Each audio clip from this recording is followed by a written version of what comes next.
Hercules, or Heracles, was a divine hero in Greek mythology. He was the son of the almighty Zeus and the greatest of all heroes. Hercules was both a god and a hero. As Pindar says, heroes theos.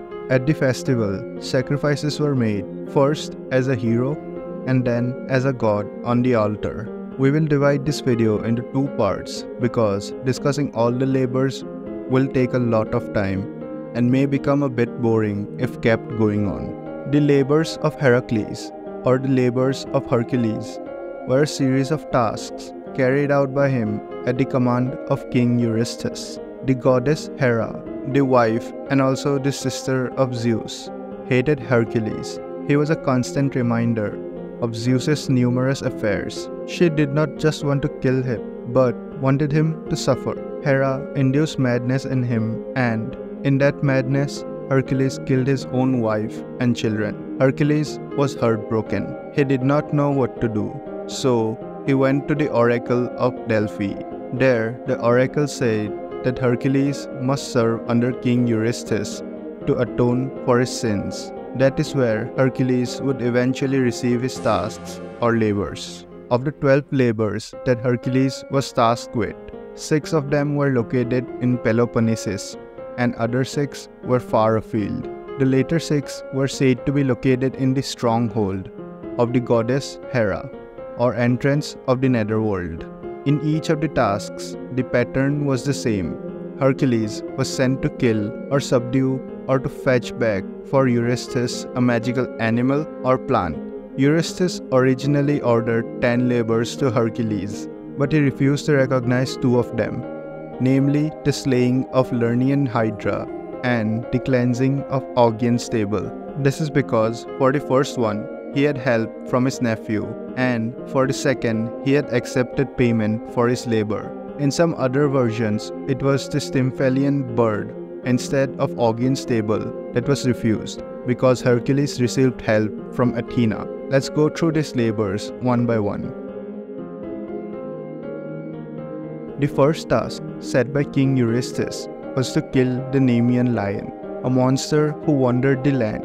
Hercules was wandering the land of Cleone, where he met a boy who said that if Hercules slays the Nemean lion and came back within 30 days, a lion would be sacrificed to Zeus.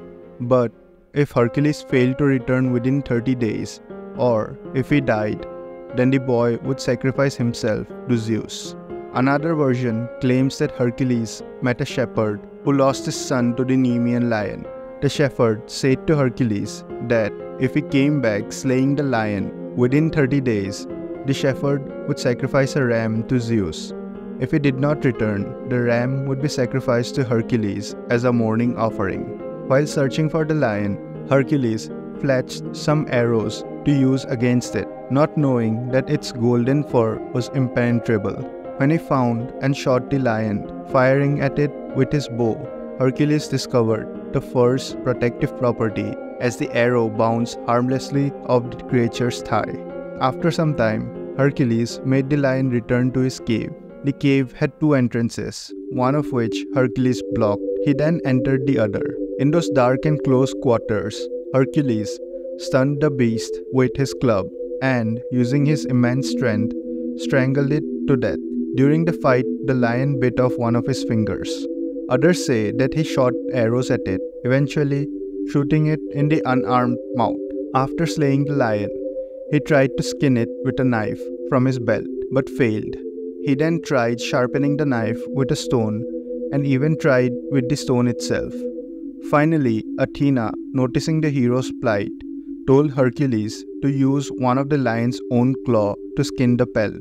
When he returned on the 30th day, carrying the carcass of the lion on his shoulders, King Eurystheus was amazed and terrified. Eurystheus forbade him ever again to enter the city. From then on, he would display the fruits of his labor outside the city gates.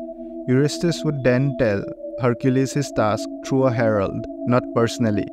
Eurystheus even had a large bronze jar made for him in which to hide from Hercules if need be. Eurystheus then warned him that the task would become increasingly difficult. Hercules' second labor was to slay the Lernaean Hydra, a many-headed snake which Hera had raised with the sole purpose of slaying Hercules. Upon reaching the swamp near Lake Lerna, where the Hydra dwelt, Hercules attacked the Hydra's severed heads, but each time one of its head was removed, a new head would grow back. Additionally, during the fight, a giant crab came to assist the Hydra by biting Hercules on the foot.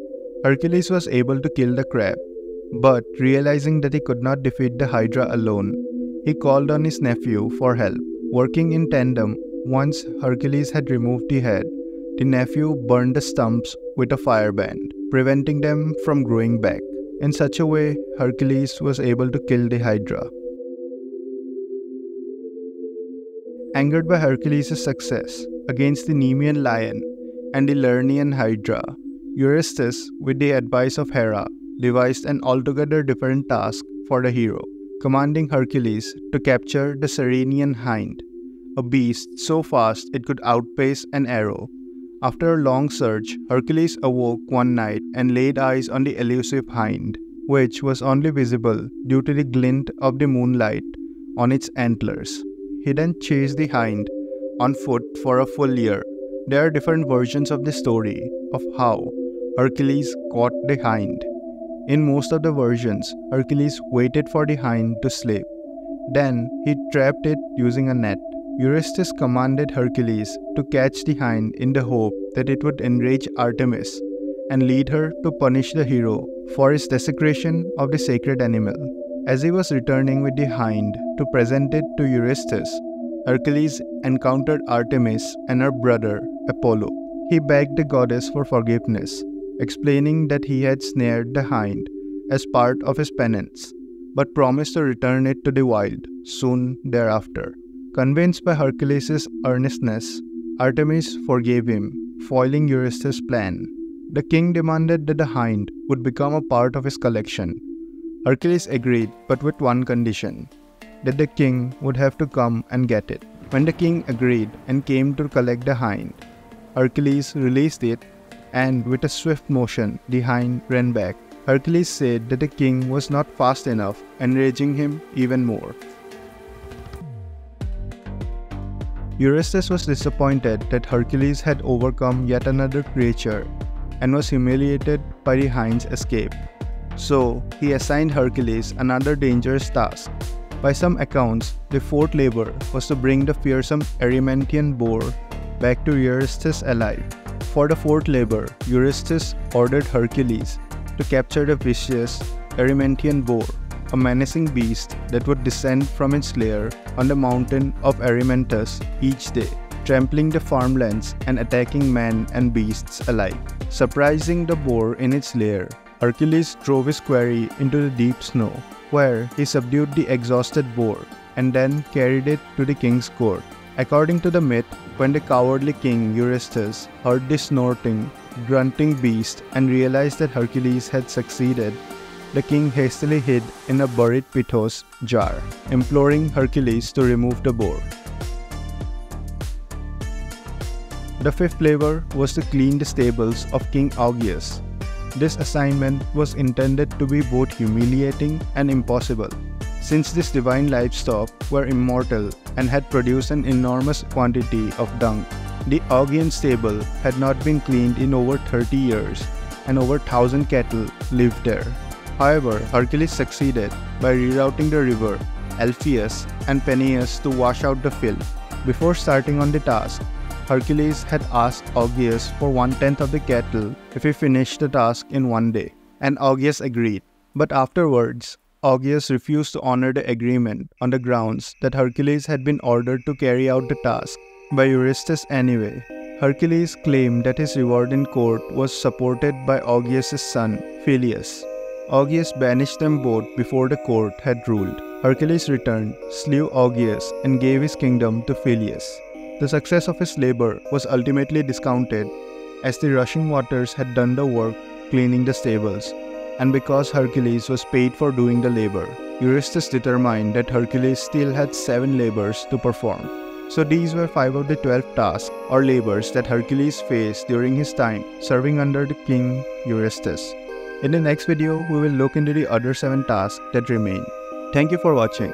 Hit the subscribe button and the like button if you enjoyed. Also, you can watch some of my other videos as well.